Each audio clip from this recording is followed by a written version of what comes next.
이번에는 브로드캐스트 수신자에 대해서 같이 알아보도록 하겠습니다. 자, 브로드캐스트 리시버라고 부르는 거고요.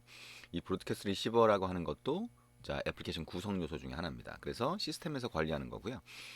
기본적으로 이제 그 안드로이드 단말기 내부에서는 인텐트라고 하는 걸 이용해서 서로 다른 앱끼리 또는 서로 다른 구성 요소끼리 메시지를 막 보내게 되어 있어요. 그게 이제 브로드캐스팅이라고 하는 기능인데 그거는 우리도 직접 보낼 수도 있고요. 아니면 시스템에서 보내고 있는 그 브로드캐스팅 메시지를 우리가 받아서 처리할 수도 있습니다.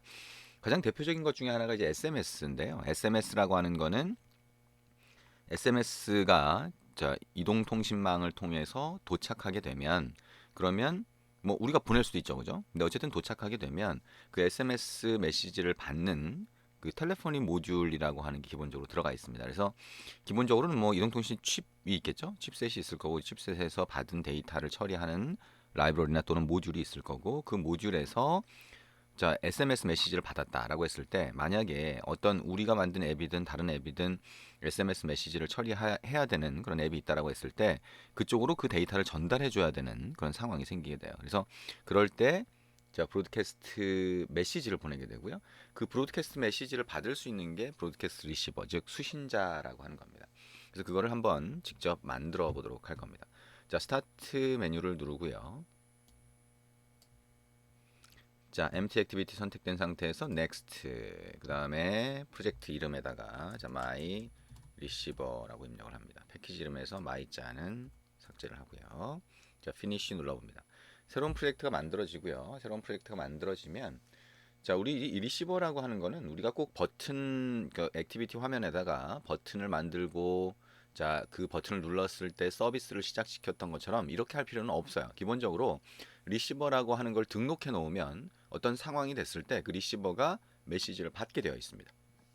그러면 SMS라고 하면 SMS가 언제 올지 모르잖아요. 그러니까 우리가 그 리시버라고 하는 거를 사용하는 게 아닌 거죠. 기본적으로는 거기다 우리가 어떤 기능을 집어넣으면 그 기능이 어느 순간에 상황이 딱 맞을 때 실행이 된다라고 생각을 하시면 될 것 같습니다. 자, 일단 리시버라고 하는 걸 만들어 볼까요? 자, 그러면 APP 왼쪽에 프로젝트 창에서 APP 선택하고 오른쪽 마우스 버튼 눌러서 New라고 하고요.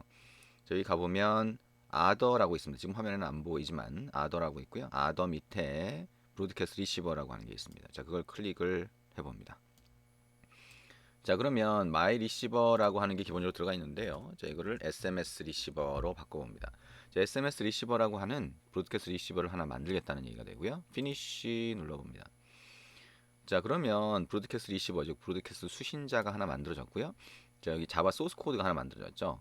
그리고 자, 여기 보면 그 클래스가 하나 만들어졌는데 그게 브로드캐스트 리시버를 상속한 걸 볼 수 있고 그 안에 on receive라고 하는 함수, 즉 메소드죠. 메소드가 하나 들어가 있는 걸 볼 수가 있습니다.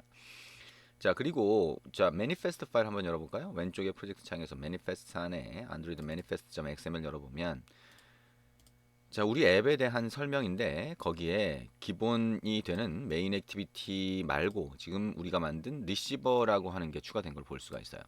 자, 이 리시버라고 하는 게 추가가 되어 있으면 우리가 만든 앱을 설치할 때 이 시스템이 아, 리시버라고 하는 거를 등록했구나라고 하는 걸 알고 자, 이 정보를 갖고 있게 됩니다. 그래서 우리가 등록한 이 정보에 맞는 자, 어떤 메시지가 날라오게 되면 우리 쪽으로 자, 전달해 주는 거죠. 그래서 전달해 주게 되면 이 SMS 리시버라고 하는 여기에 온 리시브 메시지가 메소드가 실행이 됩니다.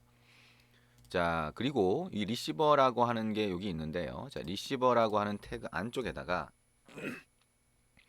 자, 이렇게 공간을 만들고요.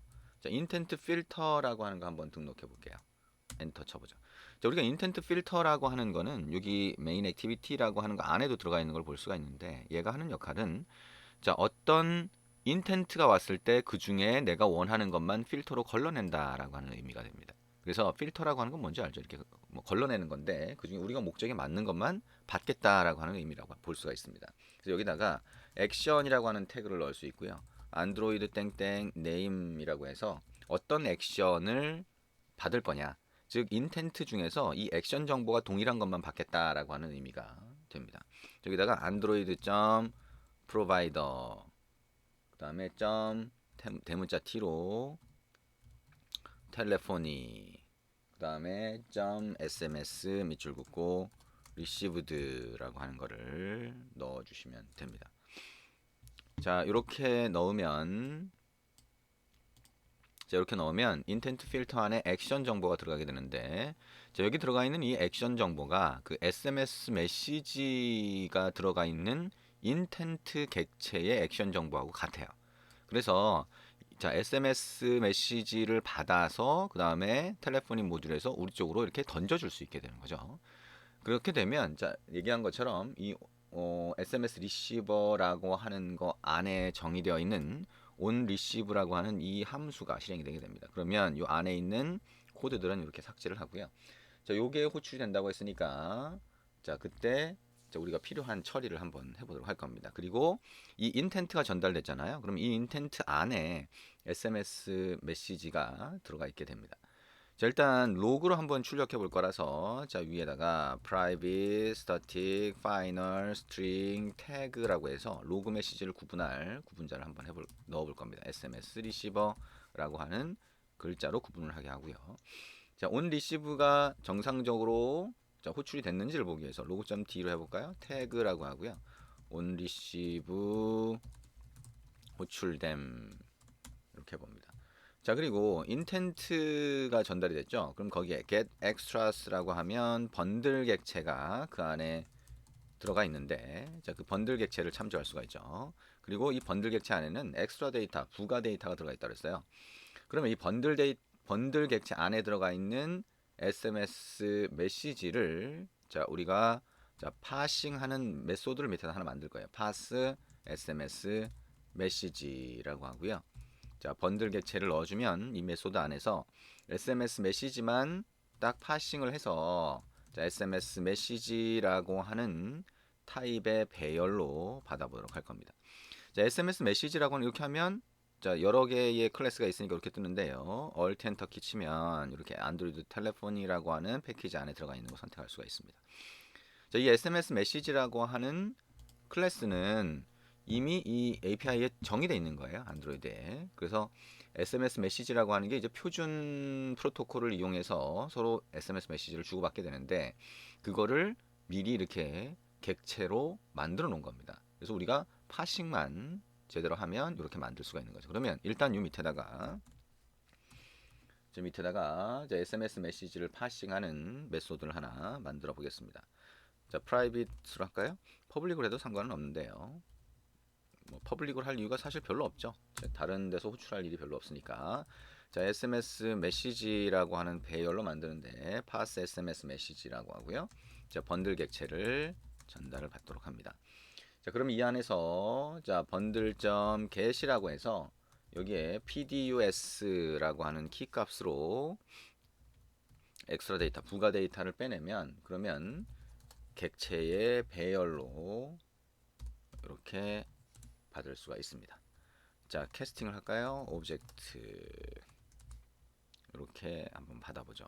자, 이거는 이 번들 객체 안에 들어가 있는 저 키 값이나 아니면 그 안에 들어가 있는 값이라고 하는 거는 텔레포니 모듈에서 나온 거기 때문에 우리는 이 코드 그대로 써야 돼요. 예, 그래야 되겠죠. 그 다음에 SMS 메시지라고 하는 배열로 해서 메시지스라고 하고요. new SMS 메시지 라고 해서 여기 OBJS의 length 이렇게 자, 배열 객체를 하나 생성을 합니다. 그래서 이 배열 객체 각각에다가 우리가 PDU라고 하는 게 이제 표준 프로토콜에 맞춰서 넘어온 거거든요. 자, 그걸 가지고 우리가 SMS 메시지 객체로 변환을 해줄 겁니다. 자, 그러면 int라고 해서 SMS count라고 하는 게 OBJS 객체의 길이 값이 되고요. 그 다음에 포문으로 그냥 한번 돌려보겠습니다. int, i는 0, 그 다음에 i라고 하는 게 SMS count, 그 다음에 i++가 될 거고요. 자, 그 다음에 번들 점 해서 자, 번들이라고 하는 거는 기본적으로 있었죠. 자, SMS 메시지 점 자, create from pdu라고 하는 메소드가 있습니다. 여기다가 자, 바이트 OBJS의 i번째 걸 가지고 자, 바이트의 배열로 이렇게 캐스팅해서 이렇게 넣어주면 요거를 메시지스의 i 번째로 만들어서 넣어줄 수가 있습니다. 자, 이어서 조금 이따 이어서 해볼게요.